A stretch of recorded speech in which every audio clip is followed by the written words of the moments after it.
If you're an entrepreneur and you want to move your business offshore or in a different jurisdiction, then this video is for you because I'm going to tell you how to set up a global legal structure for your business abroad.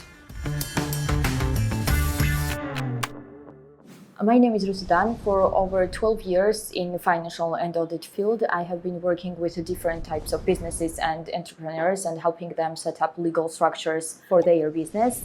And for the last 3 years, I have been working with Nomad Capitalist, where we help high net worth individuals legally reduce their taxes, get second citizenships, and go where you're treated best. If you're looking for ways to move your business abroad, or if you're looking for options where you can reduce your taxes or maybe get a better advantages for the infrastructure where you're setting up your business. So the first thing that we want to discuss today is when do you have to think about and start taking actions to move your business and set up a global legal structure for your business. The answer to that question is the sooner the better, and the answer is now, because it doesn't happen in a day, and you do have to plan, you do have to research, and you do have to take certain steps to prepare your business for this step. So the sooner the better, especially considering that the environment, the global environment for business is really changing. You have different jurisdictions setting up different regimes or changing their laws. So the sooner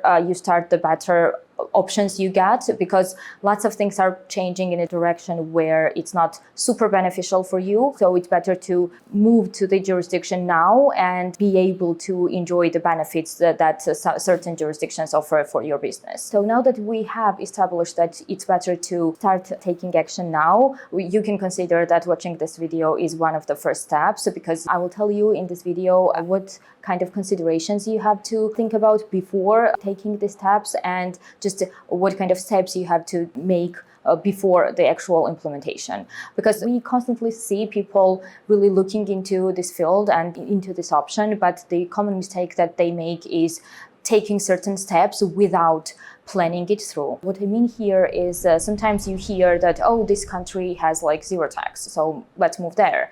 Or this country has a good regime for something, so let's do that.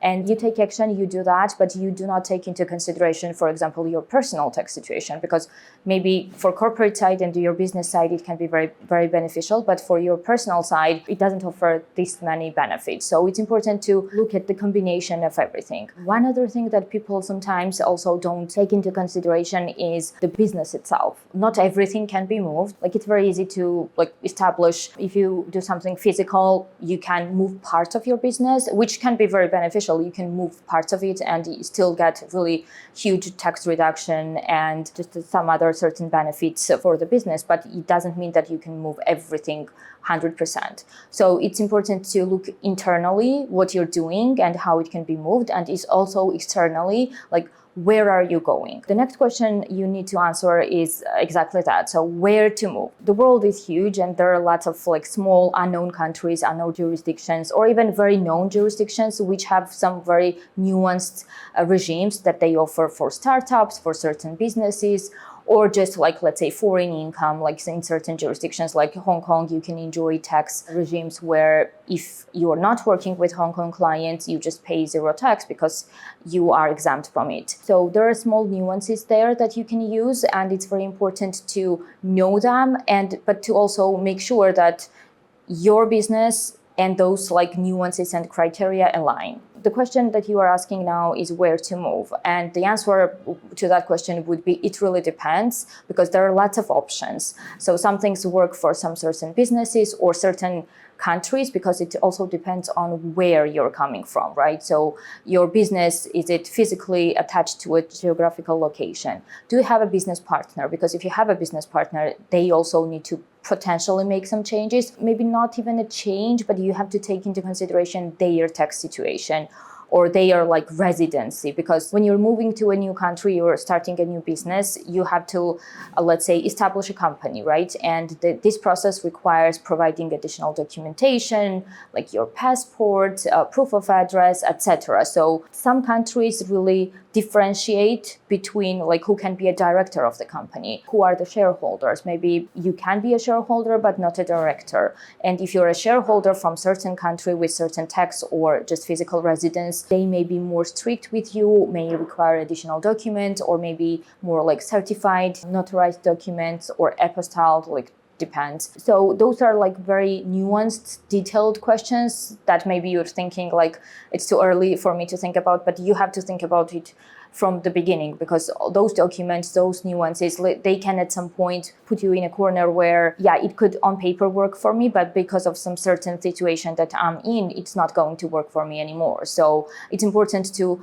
like go through the whole process in your mind, set up the steps, prepare the documents, and then get started. Because when you're in the middle of doing something, you like have the expectation that it's gonna work, and maybe it's not gonna work because like there's like the country that you're from doesn't really work well with some other country. Or maybe you thought that you could get a zero tax, but because of there's like, let's say there's no double taxation like treaty agreement between these countries, so they levy the tax, or both countries levy the tax, God forbid, which is like the worst case scenario. So those are the nuances that you have to think about when you're planning and when you're choosing the country that you want to move to. And one like good thing about that is that maybe it's not just one country that you're moving to, because you can like legally structure your business in a way that you have like, let's say like an offshore company and then a subsidiary for certain operations or functions, like a payment processing subsidiary or like staffing company subsidiary or something like that. So you're not limited to just one jurisdiction. You can literally have a combination of 2, 3, or whatever number you want. And in some situations, depending on, let's say you need to hire people.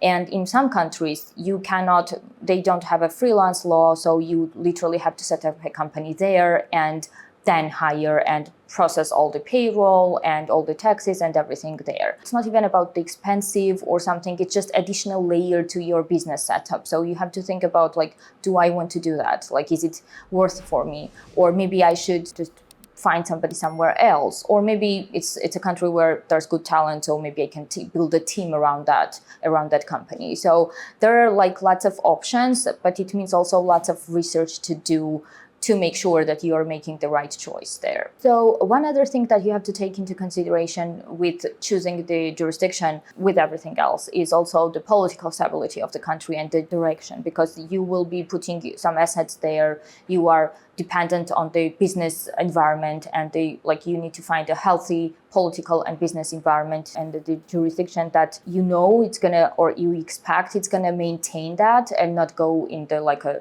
bad direction.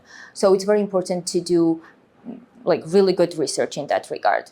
One additional thing that like we always do it for ourselves and also always make sure that to advise clients is what kind of law they practice and is it good for the business, like because there are certain jurisdictions where you can be in a more beneficial situation or more advantageous situation compared to others. So what's the court system like? Would it be easy for you to handle everything remotely, or do you have to go there? Like those are really very detailed nuances, but when you're actually doing business there, it's very important.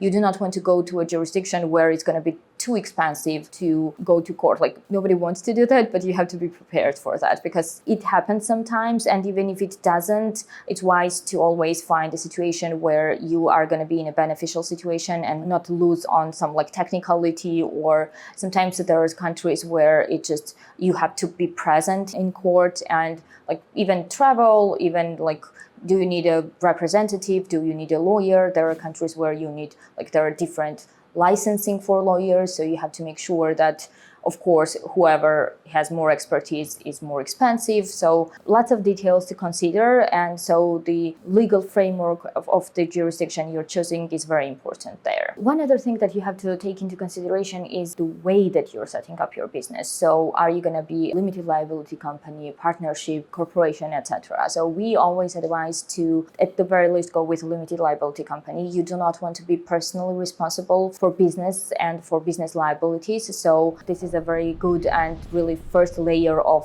security that you can provide for yourself and for your business, just separating your personal situation from the business. So setting up a limited liability company, because in different countries it can be called with a different name, but you have to make sure that the company, the business is separate with their own like liabilities and assets, and you personally are separate from the business, so that if there are any issues, they cannot come for your personal assets. So it's very important to pay attention to that. Now, one other thing that you have to think about in this regard is also the infrastructure, right? So if you're moving your business, you have to make sure that whatever you are currently working or the way that you're currently working can be replicated there or substituted with something else. Like, let's say you have a PayPal account. Can you explore the same option with your new structure, or do you need to change and go to, let's say, Stripe or something else? So you have to make sure that you're not losing the clients that you currently have because of like those small details. And if you are losing, then you find a way to attract new clients with a new setup and new system. For example, like if you move to Asia, maybe potentially you are opening a new market in Asia, and because like there are certain things there that are a bit different with the payments and new options that are available there, and they may not work for, like, let's say, or maybe an adjustment for a European or Western client, but it's very commonly known with Asian clients. So maybe you are opening a new market for yourself, or at the very least you have to make sure that you are aware of the changes and the consequences that it's going to have on your day-to-day business, at the very least during the transition period, let's say. One other thing that we always advise people who have an international structure is to make sure that they are aware of the intellectual property rights there, and that their trademarks and things like that are covered. You have to make sure that when you're going global, anything in that regard that you have is also protected. It's very important, especially in this world where there are no borders, and it means that lots more people have access to everything. So it means that you have to have certain items in place to make sure that your intellectual property, know-how, trademarks, whatever you have, is covered. One thing that I also want to mention, and I think that we always say that, but it's very true and very important, you have to make sure that you know about the cultural differences. Like, there are certain markets and certain jurisdictions where like it's not written, but the business is done in a